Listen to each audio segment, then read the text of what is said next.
a sidewalk counselor starts a conversation, and I just say, look, I'm in the middle of college. I can't afford to have a baby get in the way of my education. What do you say? It doesn't have to. How far along are you? Say it again? How far along are you? It's none of your business. Yeah. Then what do you say? Okay. There are lots of resources for women in your situation, and it's not an impossible situation. I mean, I've heard people tell me that there's resources and they want to help and stuff. I don't buy it. It's too good to be true. How about that baby's a gift for someone else? Maybe to adopt. Did y'all hear? Maybe that baby is a gift for somebody else to adopt. Look, lady, I don't know who you are, but I couldn't carry a baby inside of me for 9 months and then just give it away to somebody. You're stronger than you realize, and with help you might be able to pull this off and have a good ending. Did y'all hear that? Say it a little louder. You're stronger than you realize, and with the right kind of help, you'll be able to pull this off and have a happy ending for everybody. Because she's playing on the fact that I don't think I'm strong enough to do college and a baby at the same time. I might not. I might have to come back to college or whatever. But she said, you're stronger than you think. She's putting me in a very positive light and empowering me. And that's very good. Well, I appreciate that. I really don't know. I don't know how I'd make it through college. Julie. Well, let's come out here and talk about it. Perfect. Continuing the conversation by saying, let's talk about it. The longer you can prolong them from going inside, the better.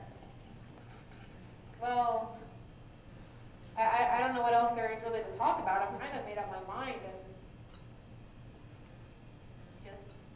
You don't have to keep this appointment. You can change your mind. It's okay. okay, so after that I'm silent and I don't respond. Then what? Go ahead. I have names of places right here where you can go and they can help you through everything you think is insurmountable. Now she's starting to talk about the pregnancy resource centers. Good. What else? Lynn? I understand what a difficult situation that you're in, but before you make any decisions, I would like to talk to you about options that are available to you. That's good. And What? alternatives, and you could still go to college or. What did Lynn start off with right there? I understand. I understand. He's empathizing with me. At least empathizing, hopefully trying to empathize. But he's validating the difficult situation that I'm in.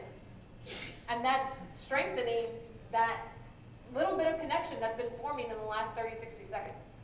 And by continuing to say, let's check out your other options, and it's not impossible to do college after we've talked about the pregnancy centers. So ultimately, okay, so now I'm in a conversation with you, and I'm actually listening, and my friend is just standing here silent because she doesn't know what to do. Then what? Hand in the back, go ahead. If I say to you, I understand what's going on here, and you look at me and say, no, you don't. I would say, you know what I would say if a guy looked at me and said, I understand?